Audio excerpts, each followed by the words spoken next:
Hey guys, this is Wes from JW Sports and Apparel. A lot of people ask for this when we have Georgia players, and a lot of them when we have time to do it. It's story time at JW Sports and Apparel. So we're hoping you guys will enjoy some of the stories from Corey, Craig, and Ricky. Ricky and all of them are going to have some stories to tell about their times at Tennessee and in the NFL. So get ready, guys. Go for it, Corey.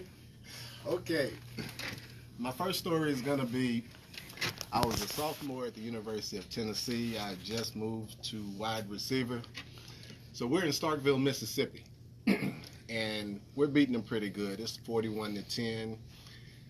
So Sterling Hitton comes in. He's backup quarterback behind Andy Kelly. And what happens is we're moving down. We're about at the 10-yard line. I'm running a route. I'm wide open. He's throwing me the ball. The ball hits my hand, hits my stomach, hits my knee, and I kick it out of bounds.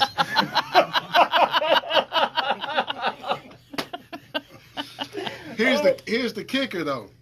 So, of course, you know, we go back and watch the film on Mondays, and they laughed and talked about me so bad in my receiver room. Coach Kippy Brown was the head coach, and I have Alvin Harper, Anthony Morgan, Carl Pickens. I just got all kind of everybody's in the room, and they rewinded. They took the remote from my coach, and they rewinded like 15 times, just laughing at me, just laughing. They just laughed at me so much that I walked out. I said I would never drop a ball again at the University of Tennessee.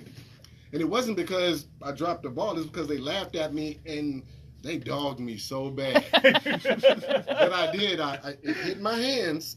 I'm eyeing it. Hit my hands, hit my chest, hit my knee, and I punted it. I don't know how you do that. I was so nervous because I was ready to catch my first touchdown ever at the University of Tennessee, and I was on the football field, and yeah, it went out of bounds. So. That didn't work. It didn't go as well as planned, but it didn't work. It worked. That's all that matters. It didn't work. Hey, Corey, was that a shank? It was a shank. It was bad. It was bad. It didn't even go in the air. It went outside of my foot. It just went somewhere. They had to replace the ball. It went somewhere crazy. Because if you know anything about Starkville, it's not the stadium, but the fans are close on the field. Wow. You know, so back then they were anyway. So they're on the field, like they're here. They caught the ball. So, one of the worst moments, funniest moments that I ever experienced at the University of Tennessee, ever. And it was 1990. Yes. That is a good story. Yeah, that was a good year. What about the NFL? Give us some stories about the NFL. You want good stories or bad stories? Whatever you want to tell the public and the fans. My story with the NFL. So, I'm drafted by the San Francisco 49ers in the third round, the 87th pick of the third round, and Dwight Clark is talking to me, the Dwight Clark. I don't really like him because he beat Dallas. You know, he called the catch. Yeah. So he's the one that's responsible for me and my contract. Ooh. So they drafted 2 first-rounders, 2 second-rounders, 2 third-rounders. And I was telling Nate, I had a punter to go before me in the third round. He said that derogatory. I was about to say, what's that? I know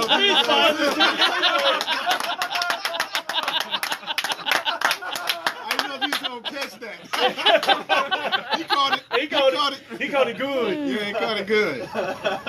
So, yeah, no offense, Craig.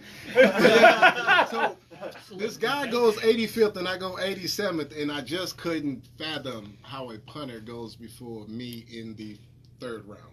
So I asked my agent to ask Dwight Clark to let me go, right? Mm-hmm. And I didn't think they was going to actually let me go. They drafted me in the third round. Well, next day, I had a release, and I'm out the door. Wow. I said, wait, I got to feed kids. I got a 1 and a 2-year-old. You can't let me go. Yeah. And and they let me go, and so I ended up working out at Kansas City. That didn't work out, and Dallas eventually called me and signed me. So that was a moment in the NFL that I would never forget. That was an experience. But winning the Super Bowl was so awesome that I had a chance to just be on the field. And to play in the Super Bowl is, I don't even know how to respond. I don't even remember after we won the game if I walked up on the stage. Mm-hmm. I was just, everybody was kind of mind blown. Some of those guys had already won back to back, but me, that was my first time, and I actually played on the field. I actually played the game, and the Super Bowl, we won. Yeah. You know, I think Pittsburgh kind of threw the game, but regardless, I'll take that. I'm still feeling the punter. All right, guys. But yeah, that was just throwing a little jazz. But that was awesome. That just the experience of being in the NFL. I think that was the best. And my kids had a chance to say that their father played in the NFL and they were at football games. I don't think they knew what was going on, but they got bragging rights. They got bragging rights. Yeah. And so those are the awesome moments that I experienced. And we appreciate you guys. I know y'all have better things to do coming to this little small town of Chatsworth, and we really appreciate everything you guys have done today for us. I guess I enjoyed it. Thank you. Thank you. I got away from my wife and kids. Boom! Drop the mic. Boom! Drop it. You know she's watching. I know she's watching. We got the great Ricky Townsend here. Yeah. This guy here is amazing. I've heard stories about a barefoot kick. I tried that and broke 2 toes. I tried it with a Nerf football. He actually done it with a real football, so I went, oh God, his Nerf is still broke him. So anyway, I tried that. This man actually lived it and kicked it barefooted. It's amazing. And so I want him to tell some stories. All right, we'll start with the barefooted kicking episode. I grew up in Dalton, Georgia. It's the big city adjacent to Murray County. Yes, sir. Chatsworth. Yes, sir. Big That's correct. metropolis over there. Oh, yeah. Yes, sir. Once you get across the rivers, the river's just neon signs everywhere. But anyway, it's. I grew up over there, and I played sports, loved sports. So when I'd come in for lunch, dinner, whatever I was called in at that time to do, whether I had shoes on or not, I would go right on out the door and kick, play baseball, basketball barefooted. I didn't need shoes to do all that. I didn't have time to put them on. Wow.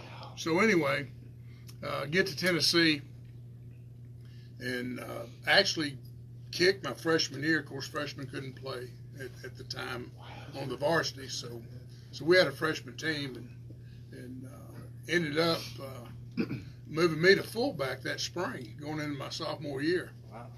I played free safety my freshman year. They got into spring ball my sophomore year at fullback, and I was running with the first team. And I broke through we were having a scrimmage on Saturday, and I broke through to score, and I met an All-American linebacker, and he put my lights out, so I forgot about fullback.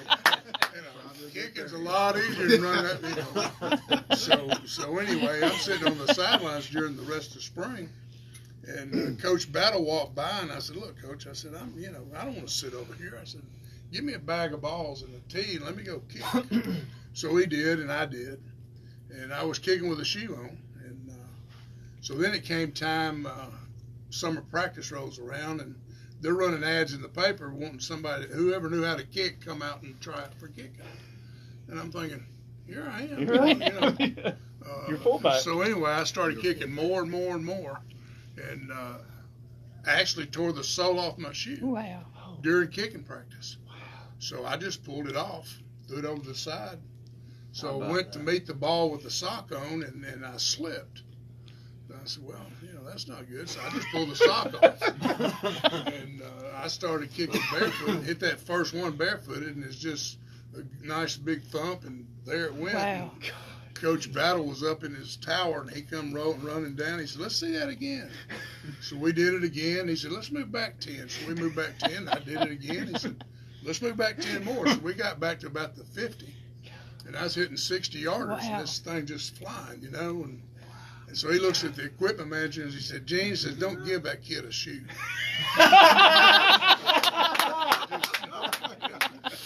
So that's how the barefoot That deal is started. cool. So, Don't give you a shoe. but another story, we were playing Texas Christian at Neyland one time, and we were ahead of them a few touchdowns, and I was standing on the sideline, and it's getting to be a 4th down situation. And I'm looking, I said, man, this is going to be about a 62 or 3-yarder. I said, come on, Coach, let me try it. He said, and then he called my name. He says, can you hit it? I said, I sure can. So anyway, I go in to kick, and Condridge was my holder, Condridge Holloway. And I had a tee that at the time that was sort of slowed down, and I told Condridge, I said, look, you see that black dot on top of that tee? I said, make sure and put that ball right there. Yeah. So snap, I start to make the kick. Condridge put the ball down, the tee flipped up behind the ball. And I hit it. It was too late for me to stop. So I hit it. And the ball rolled right back up through the center's legs and rolled dead on about the 2-yard line. So it's as good as a punt, right? Oh, yeah. Awesome. A little bit better punt than what you did. I'm sure it was. I'm sure that was. Oh, it did. Especially So- being barefooted. Yeah, so, now don't kick with a tee. Just kick it off the ground. That way you don't have to worry about kicking. Awesome. Wow, my goodness. So anyway, then I ended up going to the pros. Got drafted by the New York Giants, and you always hear these stories about being at the wrong place at the wrong time. Well, that was me, and I don't have any regrets. I got there, did it. It was a childhood dream. Ended up playing in the WFL in Memphis. Awesome. Cool. We had a great team there, and I was 15 out of 15 in field goals. You didn't kick extra points in the WFL. Oh, Wow. As always, you went for 2, So. Okay. But we had Larry know that. Zonka, Jim Kick, Paul Warfield, Danny White was our quarterback. Oh, Oh, So Wow. we Wow. had a team. yeah, you had the team back then. We did well, but the money ran out. Those did too. So anyway, I moved back home and glad to be here, and love to go out and share the word of the Lord. Yeah. Yes, sir. To all who I meet and greet. So that's my story. Do you do a lot of churches? You might want to Yeah, speak. if you've got youth rallies coming up, give these guys down here at J&W a call, and they can get you in touch with me. And I'd love to come and speak to your youth. Men's breakfasts. I don't like to do, I like to do any of it, but there's one particular group, a senior group one time at a big church over in Dalton asked me to come and do a senior luncheon. Mhm. So as I'm up there sharing my story, I'm looking at these people, and they older than I am, So the preacher's sitting over there, and I said, guys, I said, I enjoy talking to y'all like this. I said, but I'm in the 4th quarter of my life. I said, but I'm looking at you, y'all in overtime. Y'all better make a choice quick. Oh my goodness. You're overtime. Overtime, boys. Overtime. Awesome. I'm going to use that. Yes, Start using that. Ricky, Man, you're overtime. it's a pleasure with your testimony and everything you've done in your life. You're And overtime. that was a good one. I love that you're just across the river. Yeah. If we ever want to try to get you back, we'd love to have you. I enjoyed this, Corey and them, and guys, this has really been a good story time. I'm going to let you do your magic. Magic. I'm not magic. Well, I've got a sort of a Corey Fleming story since he picked on punters. Uh-oh. Sorta. Sorta. We're my first ever college game was against Maryland. The year before, Tennessee beat Maryland, I think, in Cotton Bowl. Cotton Bowl. I think it was. And so they wanted payback, I guess is what you call it. But it is, I don't even remember what time of the game, I have to look back, but I'm punting out the back of the end zone. And it's my first punt. So here I am, the lights are on, it's Neyland Stadium, and I know the feeling Corey's talking about, because the blood stopped circulating. Yeah. The adrenaline's flowing like crazy. I don't even know how I got out on the field, actually. Everything felt like lead. But anyway, the ball snapped, it hit my hands, bounced off my hands, hit my face mask. Oh, wow. And then got up in the air just like this, and that was a God thing, because I could see the guy, the defensive left, I guess, end coming in, and he's above me. Oh, wow. So I just took the ball and held on to it, and he landed on top of it. So it's a touchback. Oh. And I go, my job's over, my career's over, you know, I lost my first thing, horrible feeling. I walk to the sidelines, and Kathy meets me, who's Rick and my coach at that time, meets me and goes, "Great job, JC, great job, you scored a touchdown." And I felt the blood all come back into my body. I thought about it. Hey, I didn't get a touchdown, but Corey shanked the punt, so I figured I ought to tell that story. I shanked it. I shanked it. I gotta tell this story, because I have 9 grandkids. Okay, so I have 6 punters and 3 agents.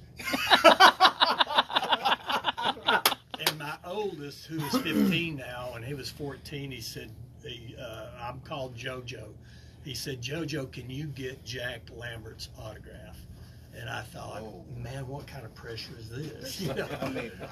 So I reached out and said, Jack, can I get your autograph? And he said, yeah.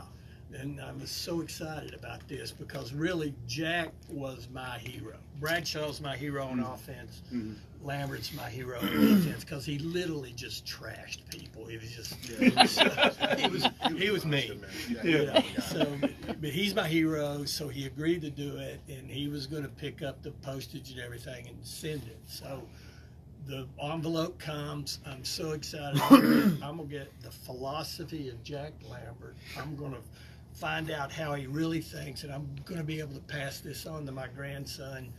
I'm so thrilled. So I open the envelope and I pull it out, and it says Brinkley, which is the name of my grandson. Here comes the big philosophy. Okay. Brinkley, wear a mouth guard. You know the picture of Jack Lambert. Who doesn't look up Jack Lambert on the internet? You'll see he has no teeth. Anyway, that's my favorite story. But yeah, and also he said he's known as JoJo, and he's got his books here. Oh, for I $10. was reading it while ago. Oh, was you? It's a good little book. Yeah. And so he's got his books here.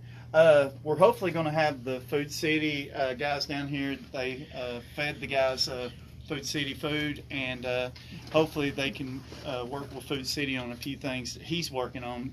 Craig is, and but guys, come on out. This has been fun. I love the stories. I've been sitting here like they're in the locker room talking. So come out right now, get your autographs, and I want to thank Nate Lee, because Nate is actually one. Nate, is these guys here? Nate's going for this guy here. We're going to have 2-time Super Bowl guy, and this guy here is Super Bowl, and then also a Giants player. It all comes in because of Nate Lee here. He brought these guys in. It's a pleasure to have them here, and if after this is done, we will try to get them back. But we need a lot of you Tennessee guys to come out. You always go out, because it was all about Georgia all the time. Oh, come out! Somebody come out and spend $100 worth, and I'll get him to sing Rocky Top. Okay. If you spend $100 today, I will sing Rocky Top for these guys. With a Tennessee shirt on. Yeah. With a Tennessee shirt on. I will do And that. say Go Vols. And I'll have to say Go Vols, because I appreciate them being here, and I will do anything for my business. Yep. And so I appreciate everything these guys have done. It's below what I usually will do, but I've enjoyed this. Yeah. The stories y'all are telling, so I will do that. If somebody comes down here and spends $100 on each guy, So come on out, and you'll actually see Wes Odell say the words y'all want me to say. Everybody's already asked me at Food City if it's going to do it. You come down here and spend $100 off each guy, I will do it. If you don't, then you'll never hear them words coming out of my mouth. So that's y'all's thing, folks. You want to see it? You pay these guys $100 a piece, and I'll pull it off. I won't do it if you don't do it. Period. Y'all already asked me if I'm going to go live and do it. We'll see. Come on down here. Let's see what happens. We'll see. And come on out, see 3 greats of the game. 3 whole stories. Sing it. Good old So Rocky let's Top. just get off of here. Let's get off of here. Let these guys have some fun. Come down, be a part of the party, because it's a party right now here at J&W Sports Apparel. We're at 119 East Cherokee Street, Chatsworth, Georgia. Our phone number, if you're going to be late, is 706-971-3385. Come out and show some love. Hurry, I want to hear him sing Rocky Top. Got anything else to say? Go Vols. Appreciate everybody being here. Thank y'all for what y'all do. Let's go. Go Vols. Yeah, go Vols. Go Vols. Oh,